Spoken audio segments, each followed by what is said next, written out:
Filosofía aquí y ahora. Movimientos políticos en Argentina. La ilusión en el progreso histórico era la bandera fundamental de la izquierda política. Sí, que se rompa, pero que no se doble. Querían pobres sometidos y tienen, en cambio, anarquistas combativos.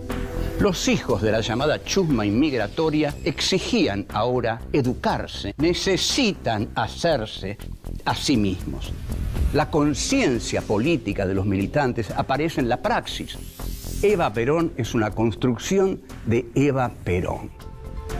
El tercer mundo es el que iba a encabezar la lucha contra la opresión. Cortar de un solo tajo la cabeza de la víbora marxista. Que vengan los capitales de todo el mundo sin condiciones de ningún tipo. Develar cómo fueron los movimientos políticos que dieron forma a este país que hoy tenemos. La muerte de Eva Perón. 1. La bastardía, un modo de ser en el mundo. 2. La lucha por darse un ser. 3. Su proyecto político. 4. Yo no me dejé arrancar el alma que traje de la calle. La bastardía, un modo de ser en el mundo. Hoy nos vamos a ocupar de un tema arduo, difícil y frecuentemente doloroso, muy doloroso. Para algunos, no para todos, pero así es la historia. Unos la ven de una manera, otros la ven de otra manera. Bueno, la cuestión es la siguiente. Dije esto para decir que vamos a hablar de la muerte de Eva Perón. Entonces, tenemos que pensar a este gran personaje de la historia argentina. Pasó por la historia argentina durante 6 años y la dejó su presencia grabada para siempre.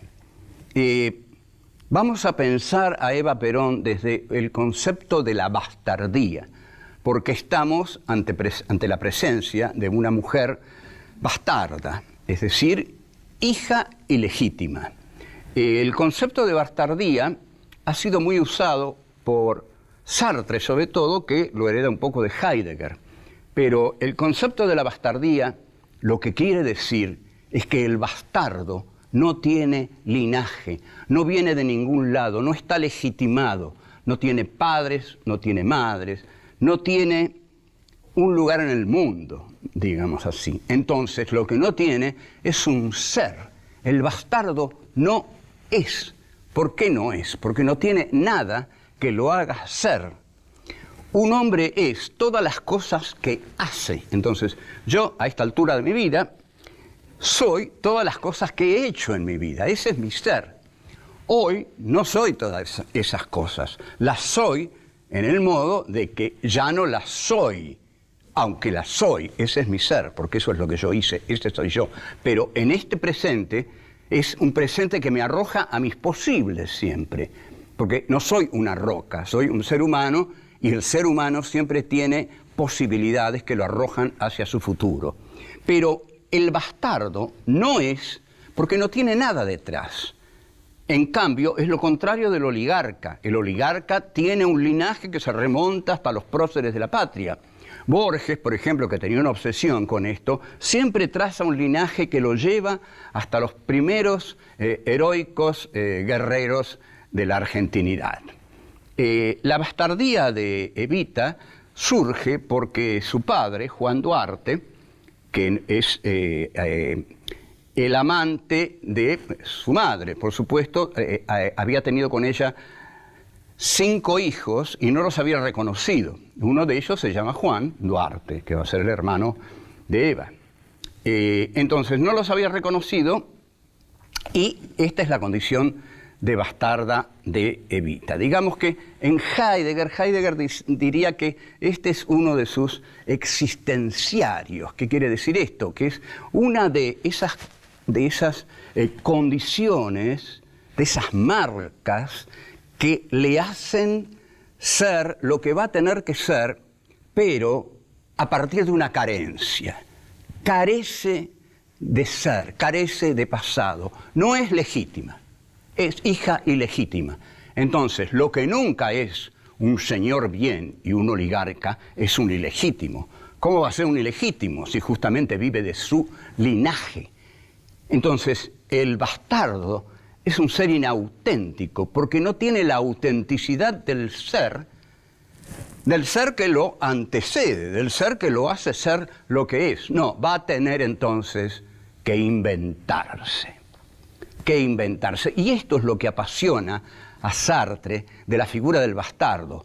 El bastardo es un ser que no tiene definición, porque es bastardo, pero que al no tenerla, está todo arrojado hacia el futuro y tiene que ir inventándose a sí mismo. Tiene que ir haciéndose él lo que va a ser. Su ser lo tiene que construir él. Esto es lo que hace Eva Perón. ¿Era una bastarda? Bueno, no tengo nada atrás, bueno, pero ahora yo me voy a inventar a mí misma. O sea, Eva Perón es una construcción de Eva Perón. Ella traza, elige y lucha por el destino que quiere, y ese destino, formado por sus elecciones vitales, es el ser que va a tener. No es curioso, entonces, que Evita se acerque a los otros bastardos de la sociedad. ¿Quiénes son los otros bastardos de la sociedad? Y bueno, es la clase obrera, son esos negritos que llegan a Buenos Aires.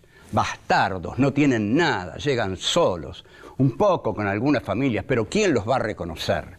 Entonces, la unión de Eva con su proletariado, con su clase obrera, con sus grasitas, como ella cariñosamente lo llama, es la unión de un colectivo político-social, los migrantes, los negritos, y de una mujer. Los dos son malditos por la oligarquía. Comparten eso, la oligarquía los odia. Odia tanto a Eva Perón como odia a los negros, a los grasitas, con los que Eva Perón construye su poder político. Uno y otro se están dando el ser a sí mismos. Volvemos. 2. La lucha por darse un ser. El transcurso existencial de Eva Perón a través de la historia argentina es lo que vamos a llamar una aventura ontológica. Esto va a quedar claro. Ontología viene del griego, bueno, ontos es ser y logía es aquello que se ocupa del ser. O sea, una aventura ontológica es una aventura que pertenece al campo del ser, de lo que es y de lo que trata de darse la densidad de ser. Todos nosotros tratamos de tener la densidad de ser. Creemos que tenemos la densidad de un ser y de que somos lo que creemos que somos, pero corremos el enorme riesgo de ser lo que los otros quieren que seamos, porque estamos todo el tiempo abiertos a lo que nos dicen, que al final somos dichos, somos pensados, somos interpretados. Decimos toda la vida lo que nos dicen que tenemos que decir. Y así entonces vivimos bajo el señorío de los otros y nunca tenemos un verdadero ser. Tenemos el que nos encaja el poder. Hay una lucha en la existencia de Eva Perón. Eva Perón se da cuenta de su carencia de ser. ¿Cómo soluciona esta carencia de ser? ¿Cómo deja atrás su bastardía? Bueno, primero uniéndose hacia la otra clase bastarda que hay en la Argentina, ¿no? Los proletarios. Y también inicia su carrera hacia el poder. Lo que Eva siente es que no solo Perón le va a dar la consistencia de ser alguien, sino que ella necesita una consistencia estamental, objetiva.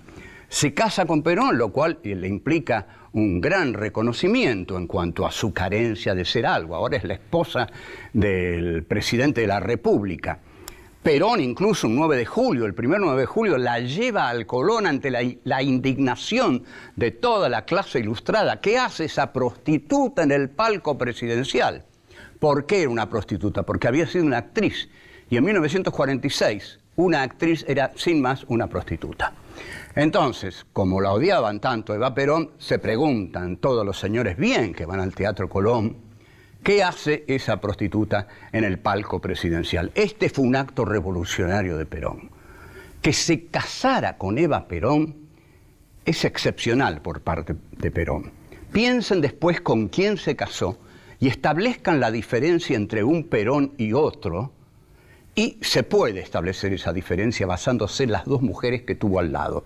Porque, si lo pensamos bien, uno es también, y en gran medida, la mujer que tiene al lado. Fíjate qué mujer tiene al lado y dime quién es. Evita era, si quieren, le decimos así, una mujer difícil, con un enorme carácter, y lo sigue a Perón y lo elogia mucho a Perón, pero elogiarlo a Perón era un modo de presionarlo a Perón.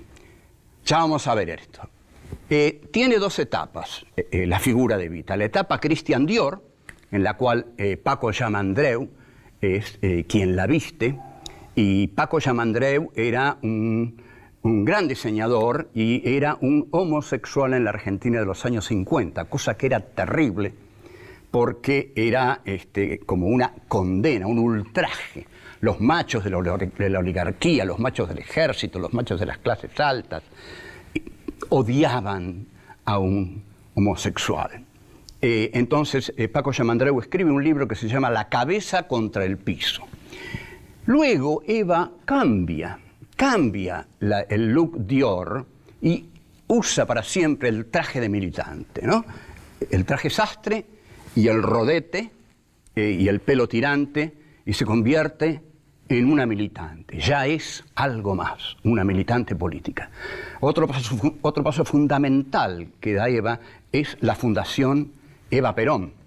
Le pone su nombre. Esa no es cualquier fundación, es la Fundación Eva Perón. Ella se reconoce en esa fundación, y esa fundación es para expresar su amor por los desposeídos. Entonces, después, quiere la vicepresidencia y se la pide a Perón. Y Perón le da respuestas evasivas, no la respalda claramente. Eva y Espejo de la CGT organizan un gran acto en la avenida 9 de Julio, porque lo que Eva quiere tener es un ropaje institucional. Un ropaje institucional quiere decir que si ella llega a ser vicepresidenta, va a ser parte del Estado, y ahí sí va a tener un ser, va a dejar de ser la bastarda, que no tiene nada, que está desamparada por su bastardía. No, ahora va a ser la vicepresidenta de la República Argentina. Se juega eso, se juega todo a esa apuesta, y bueno, ahora vamos a ver qué ocurre. Volvemos. 3. Su proyecto político. La renuncia de Eva Perón a la vicepresidencia de la Nación es su mayor derrota política. Las causas de esta derrota política son muchas. Indudablemente se opusieron las Fuerzas Armadas, peronistas y no peronistas, la Iglesia, por supuesto, bueno, ya sabemos qué sectores sociales se opusieron, pero la CGT respaldaba esa candidatura. La CGT respaldaba esa candidatura. Y Perón, en verdad, no, porque no la quería Evita de vicepresidenta. Evita fue, a lo largo de todo el tiempo y los años y los meses y los días que estuvo al lado de Perón, compartiendo con él la política presidencial, fue el más importante adversario que tuvo Perón. Esta es una tesis muy arriesgada, pero tenemos que pensar quiénes fueron los adversarios de Perón. En verdad, tanto no valían, pero la que más valía en esa Argentina de los años 50 era Eva Duarte de Perón. Y Evita le exigía a Perón ir más allá, seguramente, de lo que Perón quería ir.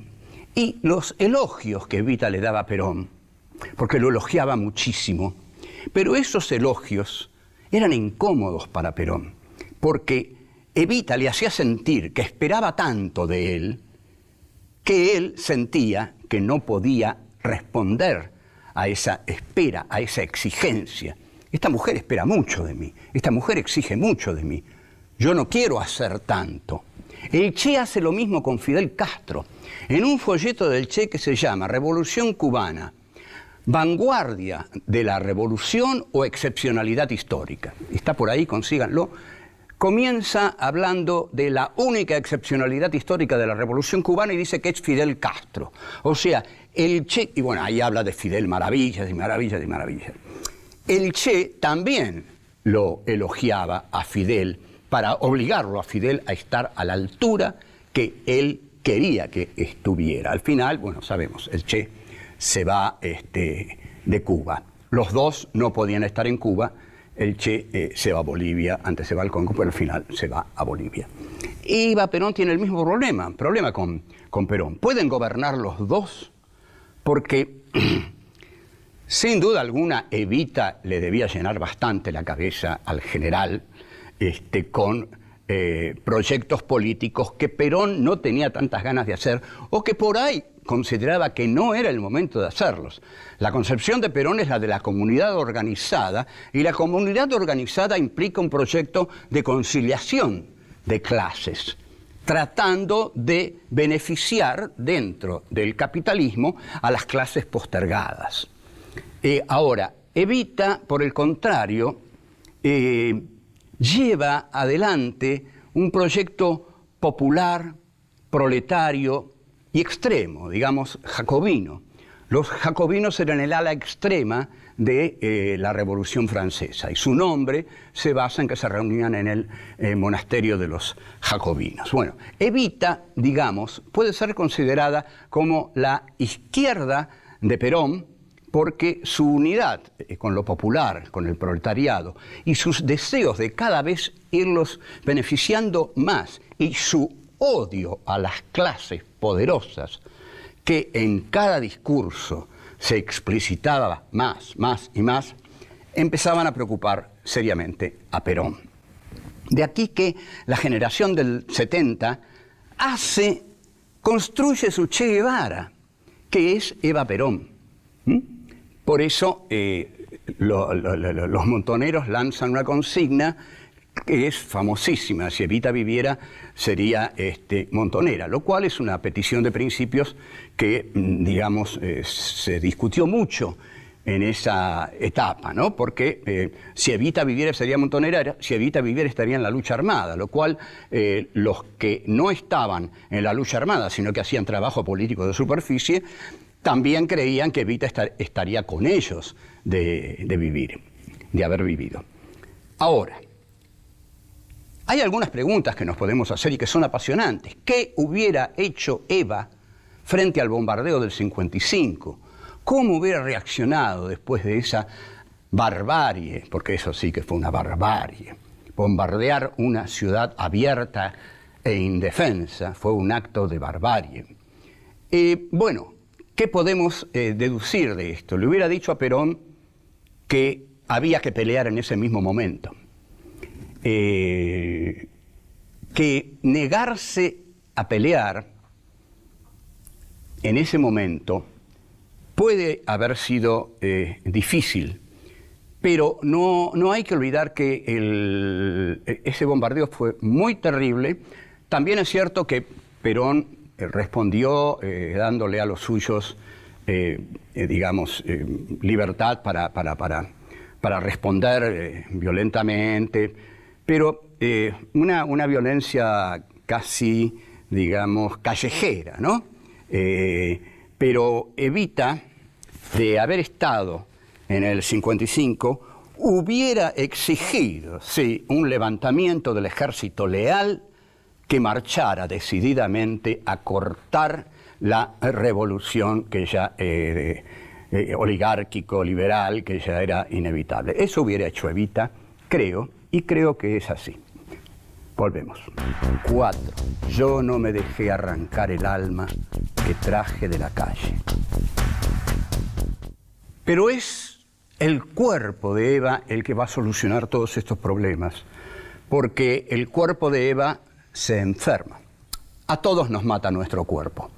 y a Eva la mata su cuerpo. Llega hasta pesar 33 kilos más o menos, porque tiene un cáncer de útero, y esta enfermedad le soluciona a Perón un problema muy serio, que es el problema de qué hacer con su cuadro auxiliar de conducción más importante, como era Eva. Y Eva sufre mucho, es una enfermedad muy dolorosa, hasta dice soy muy chiquita para sufrir tanto, y hay algo notable. Hay un texto de Eva, La razón de mi vida, que es lectura obligatoria en los colegios, pero hay otro que ella dicta mientras está muriendo, un mes antes de morir, desde su cama. Entre marzo y junio de 1952, Evita dicta el texto Mi mensaje. Y Mi mensaje es el texto más jacobino, más extremado, más desesperado de Evita, porque es el testamento político de una mujer que sabe que tiene la muerte ahí, en la puerta del dormitorio, mirándola mientras dicta cosas como estas. Quiero decirles la verdad que nunca fue dicha por nadie, porque nadie fue capaz de seguir la farsa como yo para saber toda la verdad. Porque los que salieron del pueblo para recorrer mi camino no regresaron jamás, se dejaron deslumbrar por la fantasía maravillosa de las alturas y se quedaron ahí para gozar de la mentira. Esta frase es descomunal, descomunal. Todos los que llegan a lo alto se quedan ahí para gozar de la mentira, dice. Yo no me dejé engañar, digamos, por los oropeles del poder. ¿Y cuántos se dejan engañar por eso? Ya casi es un lugar común. Pero Eva llega, los mira y regresa con los explotados, dice. Hay un viaje de ida que es de ascenso y hay un viaje de retorno. Se une finalmente al destino de los que sufren. Digamos que establece aquí dos niveles de la realidad. Arriba están las fantasías del poder, arriba están los oropeles, las luces, los brillos, las joyas. Abajo está la carencia. Entonces, Eva Perón quiere hacer de los pobres otra cosa. No quiere para ellos ni escasez ni abundancia. Quiere justicia social. Este es el credo de Eva Perón. La justicia social, que tiene que ser igual para todos. Y también, en Mi mensaje, dice, yo no me dejé arrancar el alma que traje de la calle. Por eso nunca me olvidé de las miserias de mi pueblo y pude ver sus grandezas. Yo no me olvidé del alma que traje de la calle. Y esto es fundamental. En otros pasajes dice, yo vi la mentira cara a cara, por eso sé de lo que hablo, por eso sé lo que les digo. En Mi mensaje, Eva Perón habla mucho de los traidores, muchísimo habla de los traidores, hasta que llega a una frase fundamental. Tengo más miedo de la oligarquía que nace en el corazón de los dirigentes peronistas que de la oligarquía que derrotamos el 17 de octubre. Esa oligarquía que nace en el corazón de los dirigentes peronistas la hemos visto sobradamente durante la década de los 90 y siempre está presente, siempre la podemos ver. Y en los dirigentes de todos los partidos políticos, por ejemplo, sin duda. Eva Perón muere el 26 de julio de 1952 bajo un muy sincero dolor popular. Evita muere muy joven y tiene el destino de los que mueren jóvenes. Los que mueren jóvenes mueren puros, mueren sin contradicciones, porque mueren sin quebrarse ni una sola vez, porque en la existencia de cada uno de nosotros hay momentos de quebraturas, de rupturas, hay momentos en que morimos y nos levantamos. Y hay que ver que algunos, cuando se quiebran para siempre. Y otros se quiebran, pero siguen y siguen y siguen. No sé cuál hubiera sido el destino de Evita. de todos modos, lo que queda es que fue amada sinceramente por los pobres y fue odiada por los poderosos.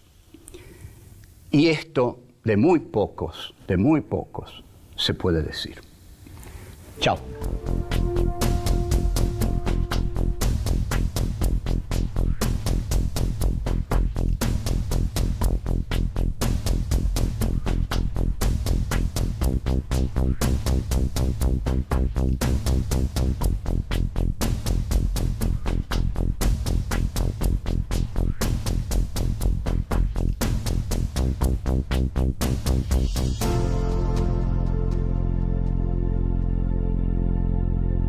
De ningún tipo. Develar cómo fueron los movimientos políticos que dieron forma a este país que hoy tenemos. La muerte de Eva Perón.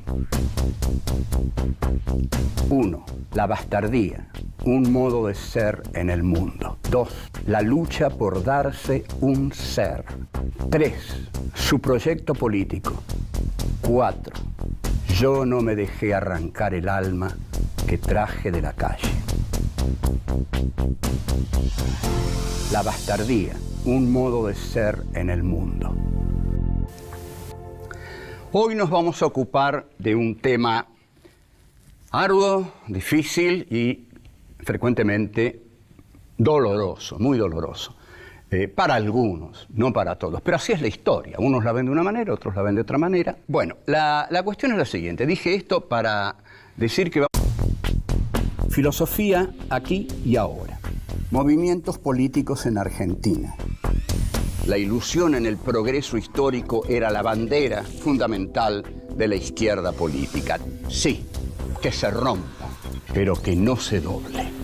Querían pobres sometidos y tienen, en cambio, anarquistas combativos. Los hijos de la llamada chusma inmigratoria exigían ahora educarse, necesitan hacerse a sí mismos. La conciencia política de los militantes aparece en la praxis. Eva Perón es una construcción de Eva Perón. El tercer mundo es el que iba a encabezar la lucha contra la opresión. Cortar de un solo tajo la cabeza de la víbora marxista. Que vengan los capitales de todo el mundo sin condiciones. No es. ¿Por qué no es? Porque no tiene nada que lo haga ser. Un hombre es todas las cosas que hace. Entonces, yo, a esta altura de mi vida, soy todas las cosas que he hecho en mi vida. Ese es mi ser. Hoy no soy todas esas cosas. Las soy en el modo de que ya no las soy. Aunque las soy, ese es mi ser, porque eso es lo que yo hice, ese soy yo. Pero en este presente, es un presente que me arroja a mis posibles siempre. Porque no soy una roca, soy un ser humano. Y el ser humano siempre tiene posibilidades que lo arrojan hacia su futuro.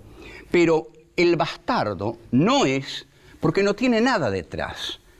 En cambio, es lo contrario del oligarca. El oligarca tiene un linaje que se remonta hasta los próceres de la patria. Borges, por ejemplo, que tenía una obsesión con esto, siempre traza un linaje que lo lleva hasta los primeros heroicos guerreros de la argentinidad. La bastardía de Evita surge porque su padre, Juan Duarte, que es el amante de su madre, por supuesto, había tenido con ella 5 hijos y no los había reconocido. Uno de ellos se llama Juan Duarte, que va a ser el hermano de Eva.